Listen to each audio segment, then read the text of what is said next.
Hello. There are a lot of things actually affecting in the market and all other things. और लोग भागते रहते हैं कि हमें कैसे पता चलेगा क्या होगा ऐसे वैसे.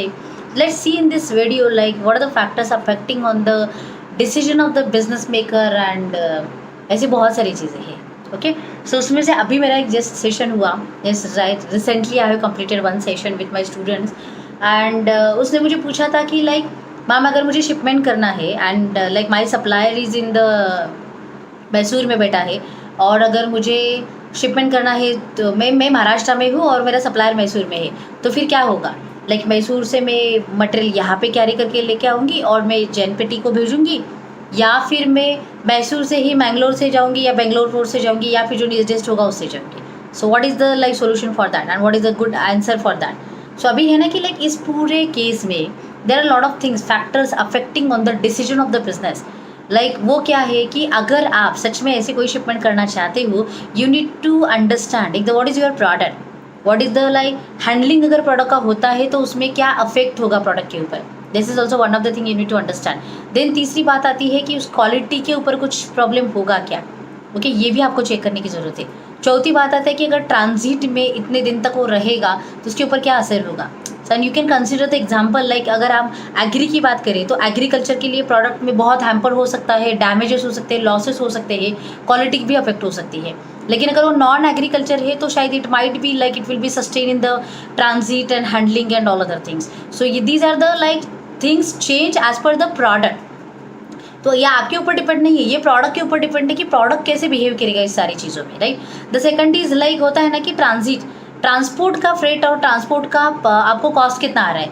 सो फॉर एग्जांपल अगर मैंने कहा कि एयर फ्रेट अगर जैसे मैंने एयर शिपमेंट अभी किया तो एयर शिपमेंट के लिए I have like got the rate from the multiple airports from India.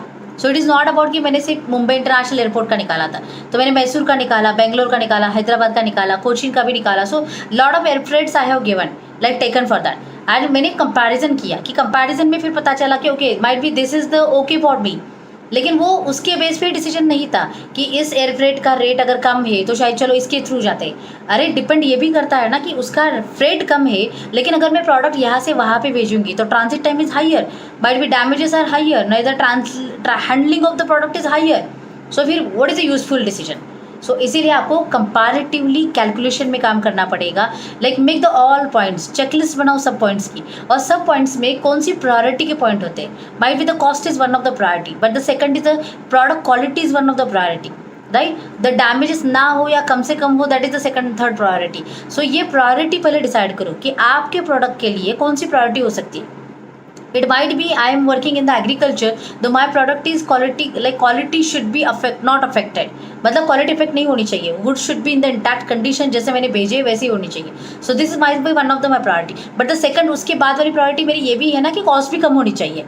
So मैं accordingly calculation में बिठाऊंगी कि वो product को hamper ना करते हुए costing भी कम कैसे हो सकता है and how I can ship the product.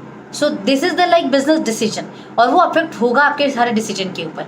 सो आप अकॉर्डिंगली चेक करना सीखो और इसीलिए आपको ओवरऑल मतलब बिजनेस पता होना चाहिए कि कौन सी चीज़ें अगर यहाँ पे गलत होती है तो आगे जाके उसका इम्पैक्ट क्या होगा. और अगर आपको ये पता नहीं होगा तो yes definitely any one point you will make the losses और वो सारा मतलब बिगाड़ सकती है.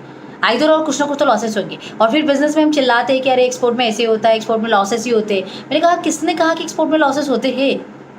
तो export why you are considering export as a different part. Export is just a business but the market is different. You are not dealing in the local market, you are dealing in the global market. So in short मैं कहूँगी export में losses होते हैं. इसका मतलब ये है कि एक्सपोर्ट में कैसे लॉसेस को कवर करना है you don't know that. You just entered in the game but you don't know how to play the game. और अगर प्ले नहीं करना सीखोगे तो आप आगे गेम कैसे खेलोगे. विनिंग तो बाद में आएगा, पहले गेम का प्ले तो होना चाहिए, आपका परफॉर्मेंस दिखना चाहिए, तब जाके आपको विनिंग होता है. और मैं इसीलिए कहूँगी कि अगर आपको कम से कम खर्चे में, कम से कम नुकसान में, लॉसेस में अगर ये गेम प्ले करना है you need to have the clarity of the business. So अगर आपके पास क्लैरिटी नहीं है तो बिजनेस आगे नहीं चलेगा. This is just a simple fundamental thing. So get the clarity, thorough understanding of the procedural part, A to Z क्या क्या फ्लो होता है बिजनेस में, make a checklist of that, do your own homework, analysis करो, नहीं समझता है वहाँ पे हेल्प ले लो किसी की, लेकिन वो सब करने के बाद अभी बिंदास गेम प्ले करो। अगर आप लॉस में भी जाओगे ना तो भी मैं कहूँगी don't worry about that, because you have played it 100% with your efforts. और कुछ एक्सटर्नल फैक्टर्स ऐसे होंगे कि जो अफेक्ट करेंगे बिजनेस के ऊपर और उसके वजह से आपको लॉस होगा, but still it's okay because it will happen. अगर मैं गेम प्ले कर रहा हूँ, ग्राउंड पे उतरा हूँ, अचानक से बारिश आ गई तो मेरा गेम तो ख़त्म होगा ना, लेकिन फिर भी मैं खेलना नहीं छोड़ूंगा। सो सेम थिंग बिजनेस में ये भी ध्यान रखो, कुछ भी हो जाए लेकिन मैं खेलना नहीं छोड़ूंगा, क्योंकि मुझे खेलना जीतने के लिए है। और आज अगर मैं हारता हूँ, नुकसान में जाता हूँ, तो भी मैं खेलूंगा क्योंकि मुझे जीतना ही है। सो what is your thought on that? Now let me in the comment box कि आपने गेम किस लिए चालू किया है, हारने के लिए, जीतने के लिए, या सिर्फ ट्रायल एरर लेने के लिए? एंड बहुत बार यही आंसर होगा, be honest with your self, don't lie with your self, कि आप आंसर वही दोगे ना कि यस हमने तो जस्ट चेक करने के लिए चालू किया है, सच में क्या होता है।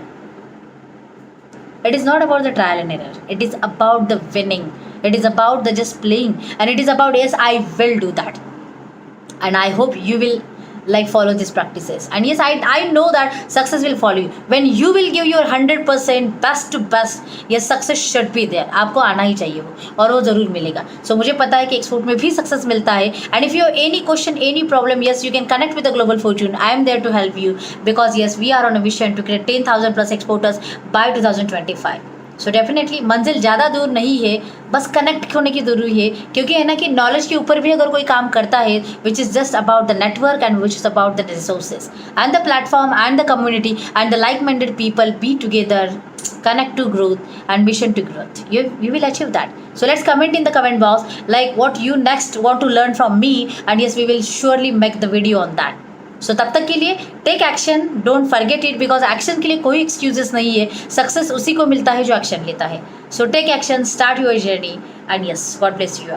And yes if you want to learn more about the export import business, this is my book global fortune, and you can get everything about the export import business in this book based on the practical like knowledge, understanding of the business. I have written in the simple understandable English language which is available on the kdsushma.com, so you can just go there and yes you can order this book. And lot of courses actually I have uploaded on the website which is in the simple like minimum investment में आप ले सकते हो, and yes you can start the export import journey. So God bless you all, take action and start the business.